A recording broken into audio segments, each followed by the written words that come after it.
Hello friends, and welcome to my very first draw with me. Today I'll be drawing some suggestions from Instagram in my sketchbook. Here you can see me flash some of the drawing materials I tend to pick up pretty often, and I'll put them in the description of this video in case you want to try them out too. I've also got my favorite coffee ready while I draw. By the way, this sketchbook is by a brand called Kunst and Papier. I'm more than halfway done with this, but I'm never pressured to constantly fill up pages just for the sake of filling up pages. I think I started this sketchbook in late 2018 because at the time I was rotating between this and two other sketchbooks and decided that I wanted to finish them one by one so I can see the linear progression. Right now I'm scribbling little loops in the corner of the page, and this is what I do to find what drawing tool feels right for that day. Actually ended up just sticking to that pink fountain pen throughout the entire time.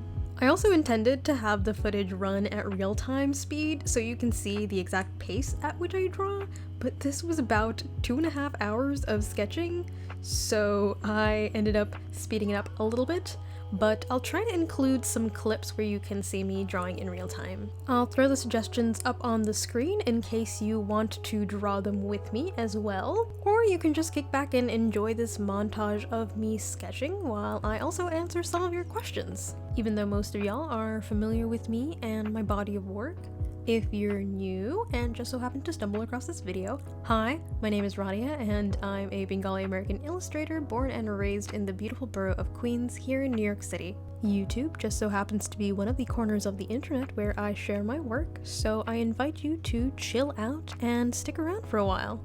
By the way, you can see me pulling up reference here, and a big part of drawing or sketching is equipping yourself with reference material, because there's the misconception that when you're an artist, you have to draw from memory or imagination, which is false. Part of sharpening your skills is being able to look at either one image or a combination of images and still being able to reference the image and draw the damn thing. Also, I highly suggest observing the real life subject, that way you're more inclined to learn how you're able to utilize the reference when you need it. What happens if you're trying to draw something and you look at, for example, the way another artist draws a horse, you might accidentally end up just copying someone else's style, which doesn't actually help you grow as an artist. But if you are curious as to how other people execute drawing something you are struggling to, instead of copying exactly what you see, you can make note of what specifically calls out to you and find a way to morph that into your own body of work. It's easier said than done, but remind you we are working in a sketchbook today, meaning this is your safe space that grants you the room for error and making work that may not be up to your standards. Don't feel the pressure to only make perfect work, because that intimidation will prevent you from drawing and getting the practice you need to sharpen those skills. The whole point of a sketchbook is for sketches. You don't have to feel inclined to show people what's in there. You don't have to be confident in it either. Allow it to serve you as a vulnerable space that opens up a myriad of possibilities and growth for your work. Someone asked, any advice for young artists? This is a critical piece of advice I can offer to young, or I guess younger, artists. I'm only 22 years old, so any wisdom I can mention is from personal experience and things I wish I had heard when I was developing as someone that wanted to enter the creative field. Make work that resonates with you rather than making work you think you should be making based on trends you see around you.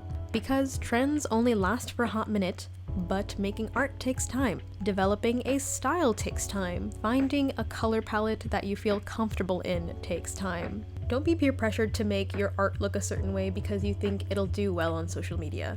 That's exactly how you stray from making work that's important to you, because then you're incredibly caught up in making artwork you think other people would like to see or expect of you. This is how you end up losing the flavor and the seasoning in work that's unique to you. Instead, explore your strengths and weaknesses as an artist, because the best thing we can do for ourselves is to tackle the obstacle that's in the way of making the work we want to make. So if you're like, damn, I suck at drawing hands, you better start drawing those hands. But if you're like, wow, I really suck at drawing hands, but I'm good at drawing folds in clothing, don't forget to remind yourself that you're still skilled in other areas. That is my wisdom to small artists. Someone asked, beginner artist don'ts. A big no-no is when people steal art.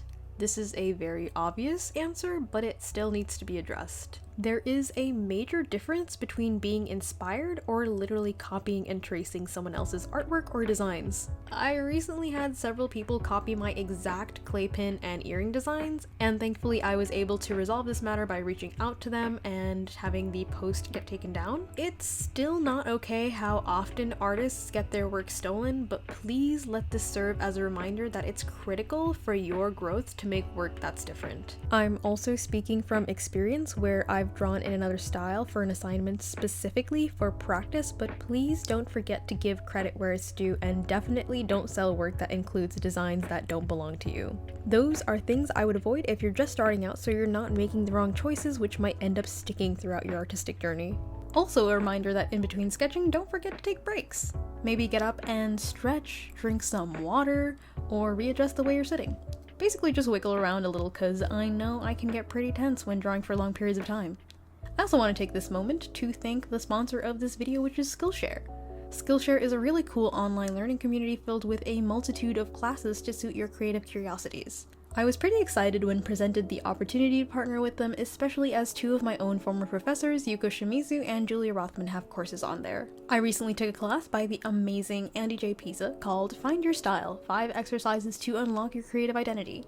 A lot of y'all, including myself, can get wrapped up in finding the ultimate style for your artwork. Even though my current illustrations have a level of consistency, I know for a fact that my work will continue taking on its own shape as long as I'm allowing myself the room for error and trying new things. I really like that this course has initiated areas of exploration I would have otherwise not approached myself. It definitely takes the extra push outside of your comfort zone in order to translate the vision from your brain into the components of your artwork, which gravitates into a unique style. If you're interested in taking this course or giving Skillshare a try, the first 1,000 people to use the link in my description will get a free trial of Skillshare Premium membership, and afterwards it's around $10 a month with their annual plan. Especially as someone who has graduated from art school, Skillshare is a great way to expand your knowledge without the hefty cost of tuition. I also love that the classes go beyond art and delve into areas like business or lifestyle if you're feeling spicy.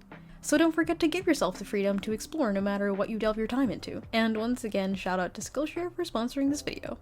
Also, if you couldn't tell, I'm actually drawing these bears in real time, and the second reference photo was so funny because it looked like that second bear had eye bags, and I don't know, this guy just looked like he's been through it all. And you can definitely tell that I need a bit of improvement when drawing bears. Somebody asked, any tips on finding your art style? Great follow-up question. Okay, so it's weird because it's not something that you've lost, so you're not going to have this style just pop up one day and you're like, oh my gosh, I found it. But there is definitely a eureka moment when you're looking at the work you've been making consistently, whether they're final pieces or in your sketchbook. If you're able to flip through your work and string them together as your own, then that is your style. There was something Andy J. Pisa mentioned where style is similar to a music album. Every song in an album isn't going to sound the same, but when you listen to the entire album, it feels like it belongs together. I've also mentioned that your style will change even for people such as myself who work with clients. It's not something you see as you draw, but it's something you see throughout time only if you're actually cranking out work. Because if you're not making anything, you don't have any places to reference and track your growth. As long as you allow change, then you're also leaving yourself the room to sort of spread out your wings. Also, like, what is this mermaid and these, like, little star pasties? Okay, so let us delve into my origin story. Someone asked, at what age did you start drawing? I have always dug my tiny little hands into creative things since I was a kid. Whenever it was time for arts and crafts in school, I was so ready and pumped. I think the fun, tangible aspect still plays a part in what I create as an adult, as someone who enjoys things like silkscreen or ceramics or fiber arts. However, I started to draw just from my imagination around 5th grade. I would draw what I wish I looked like in my diary, and then it became me drawing my favorite cartoon characters or video game characters. We also had to pick an elective in my middle school, so I chose art, and that's when I started to learn the fundamental components of drawing and painting. 7th grade is also when I started watching a bunch of anime, so yes, I went through the embarrassing phase of having a really bad anime art style and thinking this was my peak moment. However, when I had to pick a high school, which I realized you couldn't do in most states, but at least in New York City, if you live within the 5 boroughs, you can apply and audition to specialty schools. So when I was in 8th grade applying, I had to make sure I was building a portfolio of pieces to prove my skills and worthiness. Since I was applying to art high schools, by then I had realized this was something I wanted to invest my time and energy in. So basically, I've been creative since I was a kid, but I started to really sharpen my drawing skills in the 6th grade, so I guess it's been roughly 10 years since then. What was your major? So in high school, I was a visual arts major. I went to LaGuardia, which is a public performing arts high school in the Upper West Side of Manhattan. And then I attended the School of Visual Arts, which is a private arts college also in Manhattan, where I graduated with my bachelor's fine arts degree in illustration. Someone asked, did your parents support you? This question is very tricky because there's so many layers to it. So my family is South Asian and they come from a cultural background where art isn't taken seriously as a career. Although my parents are artistically inclined individuals, they have always treated it as a hobby but never encouraged me to push myself in that direction career-wise because they weren't familiar with the art industry. I also grew up in a low-income household, which just happens to be the reality of my life, and that's not something to be ashamed of either. Coming from a less privileged financial background made me feel like what I wanted to do burdened my parents and was unrealistic, especially since there are so many expensive materials required to make art. It was so much harder to achieve what I wanted with the very scarce resources I had. This is kind of tied to my creativity because when you're a kid that doesn't have, for example, all the cool toys or gadgets that everyone else in school has, you learn to get creative with the very few things around you and end up making something out of nothing. This is such a hard question to answer because my parents were never outwardly enthusiastic about what I was pursuing. They were very neutral on my decision to pursue art, but instead of taking it with a grain of salt, it was more like a cup of salt. They weren't for it or against it, so as a child, I had very little guidance in this creative desire and felt incredibly lost. I know this is probably better than having your parents force you to pursue a career you don't want, which is also common in South Asian culture, but honestly that's also incredibly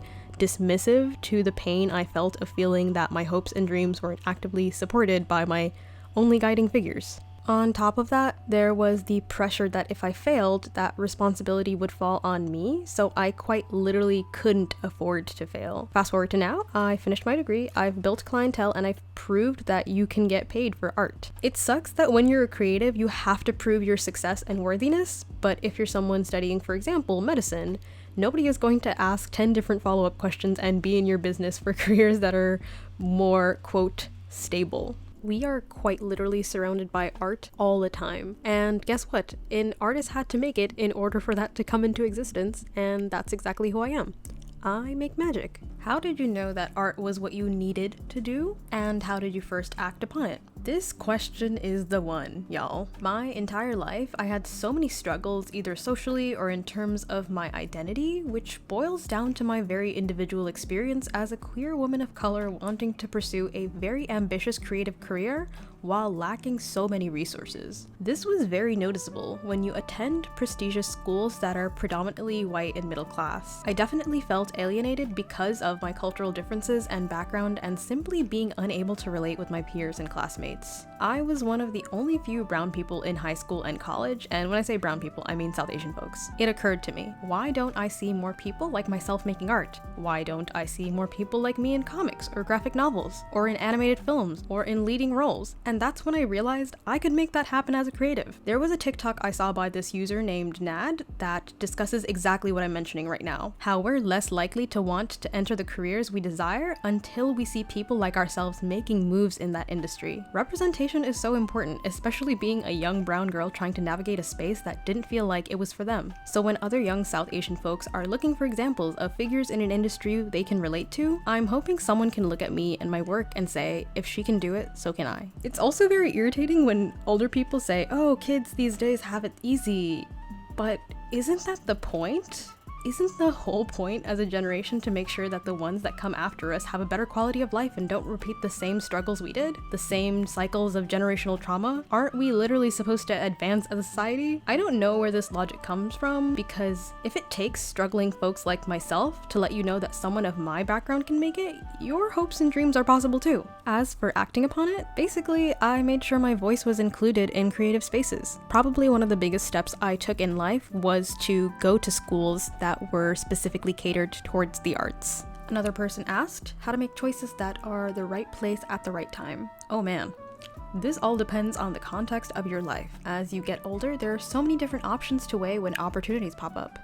I remember last year I was offered a full-time job, but it was on the business end of managing creative work. I went more in depth about it in my October vlog, but to reiterate, I had turned down a full-time job that would essentially pay me a salary, but I knew that I needed to pour my time and energy into self-initiated projects so I could ease my way into freelance. It's just a gut feeling I had that if I chose the safer job that pays well, it would leave me no room for my own projects. And this was an incredibly hard choice to turn down because I have really thick student loans from college. I went entirely on loans. I don't think many people can actually afford tuition up front. Neither did my parents help out financially, so there was plenty of things at stake in terms of my own financial survival that was being weighed. I'm really glad I listened to my gut, because turning down that one safety job opened up so many other possibilities. Aaron, who offered me the job, it was a position to be a full-time junior agent, actually circled back and asked if I was open to taking a huge project with a big company. And that's what landed me the Skullcandy collaboration. It's still so cool to know that my illustrations were featured in a music video with Rigo Nasty and Rina Sawayama. I also had the time to tailor my website, design products, set up my shop, edit videos, work with sponsors, and even have clients coming my way rather than seeking clients myself. Even though I am doing a lot at once, I enjoy having creative liberties and giving myself the day off when I need it rather than being on call from someone else. I would also consider myself to be a highly disciplined person that tends to overwork themselves anyways, which is something I need to work on, but that is why freelance illustration works better for me. Also FYI, there are house illustration jobs that do pay salaries and even full-time jobs in art, but I'm not too familiar with that because I've never worked for an ad agency or anything. I remember when I was feeling conflicted, I had actually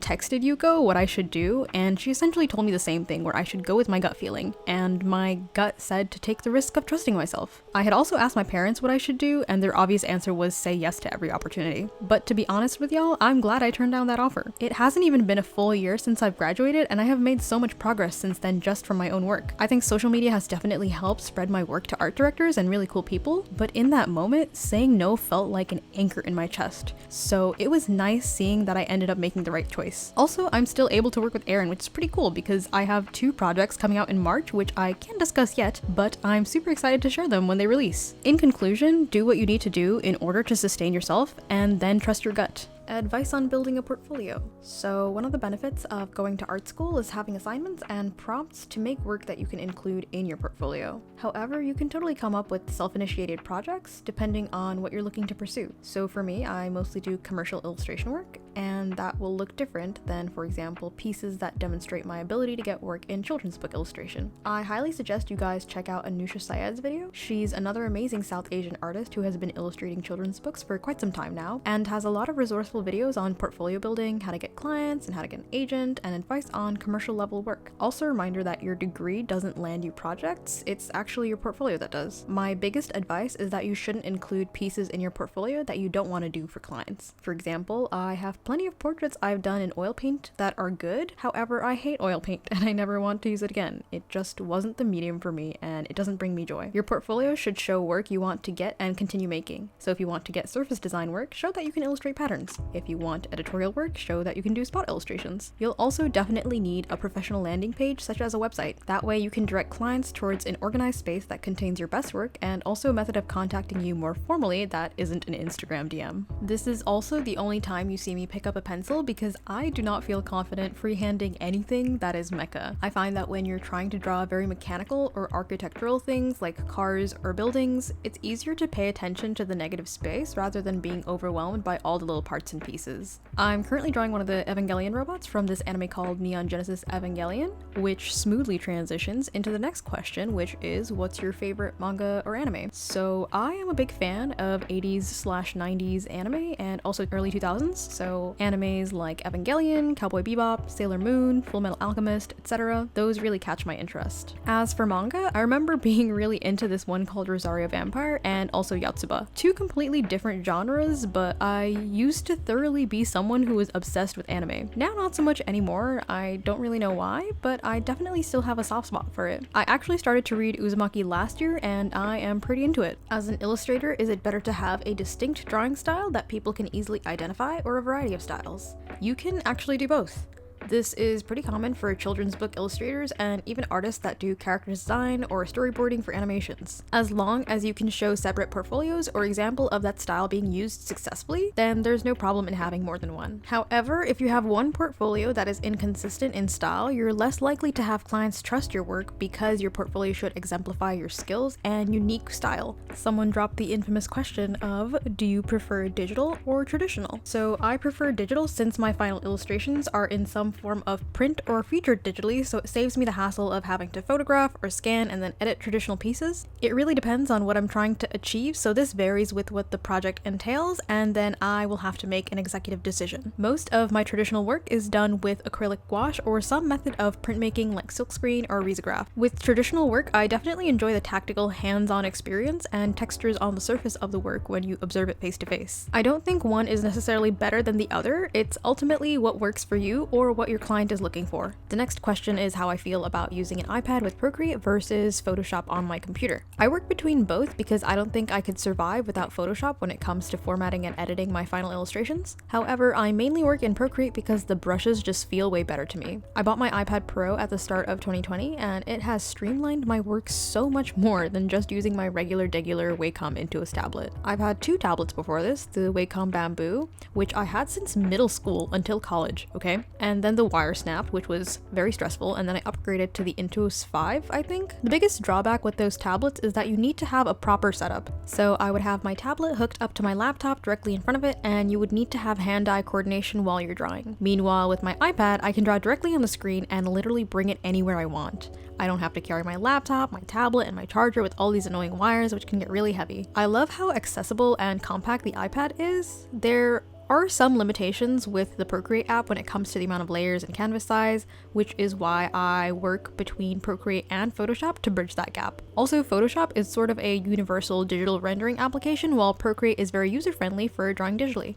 As for my favorite digital brushes, I like to use the 6B pencil to do line work and fill. I know this is a popular favorite amongst Procreate users. I also use the round brush and gouache brush. Additionally, I've downloaded these really cool risograph brushes from TipTop that I've been enjoying quite a lot. In the same way I pick out sketching tools, I just experiment with everything available to me and see what feels right. I think when you're familiarized with what physical drawing tools you like, it's easier to have an idea of what digital brush can emulate the same quality of line or stroke. When I used to use Photoshop, back when you would just buy the software, I would use the brush pack by Kyle T. Webster, which I believe now comes with Photoshop since Adobe apps have moved to the Creative Cloud. I think I would just stick to this one obscure chisel brush, I think. But what I can tell you is that I did my entire junior project at SVA digitally using Photoshop. It was a pain in the ass carrying around so much expensive, heavy equipment back and forth, but I am very grateful for the convenience that is the iPad. How do you set up your digital files? I work in 300 dpi, and the size of the canvas ultimately depends on either what the client wants or the size at which the final illustration will be displayed. If anything is being printed, definitely work in CMYK. If an illustration is just being presented on digital devices, then I work in RGB mode. I always work in layers and try my best to keep them organized and labeled, especially when I have to go back and make revisions. How did you learn digital? And the simple answer is through practice. I never took a class specifically inclined to learn how to draw digitally.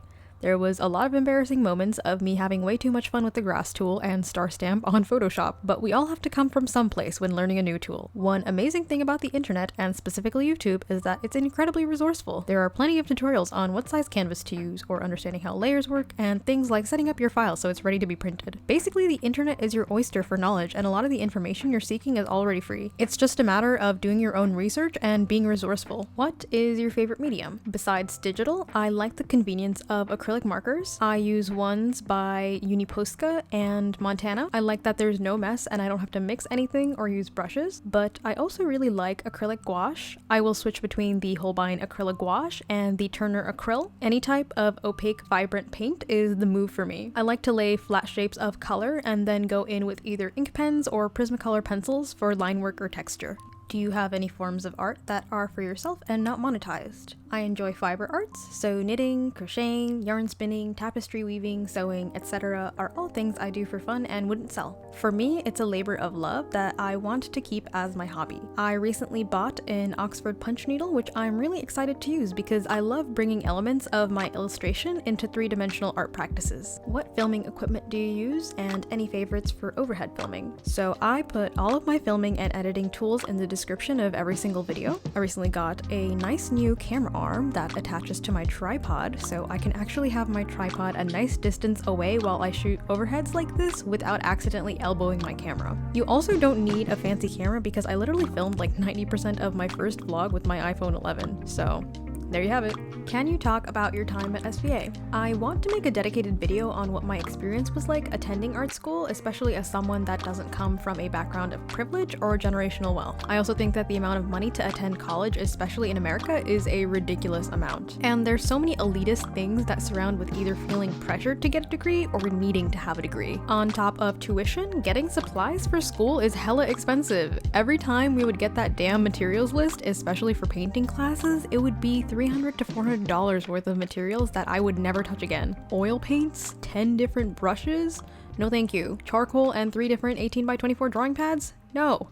Usually I was able to negotiate with my professors so I could use materials I still had from high school, but honestly you also don't need to buy the most expensive brands or an entire set of tools to make great work. Now I don't feel as guilty spending money on art supplies because they're tools I need as an illustrator and they're things I know I will use. How did you get started on YouTube? So I had no intention of growing on YouTube since this is where I'd upload assignments or videos just for fun. I think because of my sketchbook tour, people were able to glimpse into my artwork and so many people had interacted with that video. I originally uploaded the sketchbook tour as a contest submission, so I was really confused when it was getting a lot of views. I think that affirmation made me want to share more corners of my life while showing that artists are people with voices and opinions and things they care about. I don't think you lose anything by making a YouTube channel. It's a great way for people to get to know you and what you do. Also, you have the control of what you share and don't share. This goes into the next question. How do you decide what to share personally as an art account? You have 100% control of what you decide to share with people on the internet. I like to know that the people I admire have a sense of personality. I don't think it's critical to share all the details of your life, but it's a nice reminder that the person behind the artwork is a human that has feelings and is on some level relatable and has opinions. But privacy is also important. The one drawback with sharing information is that it leaves gaps for people to pry or give unsolicited advice that's ill-willed, or they end up micromanaging your life. Or when you express doubts or fears, people dismiss your feelings only to enforce toxic positivity, which also happens in real life. Beware the keyboard warriors. Tips for growing on Instagram. This is the same situation as YouTube. I don't actively seek to grow my following because I would much rather organically build a community that enjoys my artwork rather than me pushing it in someone else's face. I think a lot of growth for artists comes from people sharing your work either on their story or tagging their friends. Algorithm is this forbidden word in my brain that I don't pay attention to, but probably should, because algorithm for social media constantly changes and things like Instagram are not in favor of artists. Instagram was made for people to post photos almost every day, and when you're an artist, you're not going to have things to share every day or every other day, so there are so many accounts I followed where I didn't see their post until days later.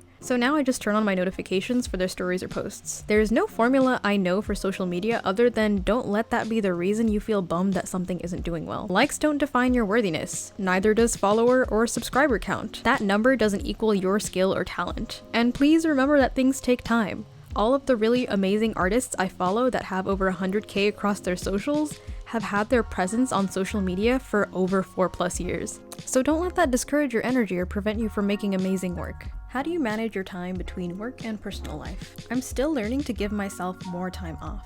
especially by making sure I'm not working on the weekends. I had a really bad habit of constantly checking emails, which I should probably reserve for maybe twice a week. I make sure to write down all the things I need to get done so I'm able to make time for relaxation. Something nice that I do is stream shows with my partner Julian. It's a great way to unwind, so I always look forward to wrapping up my work for the day and spending time with a loved one, even if it's not something face-to-face. That's also when I crack open my sketchbook and draw while we stream. Currently, we're watching the animated show Young Justice and the anime Bleach.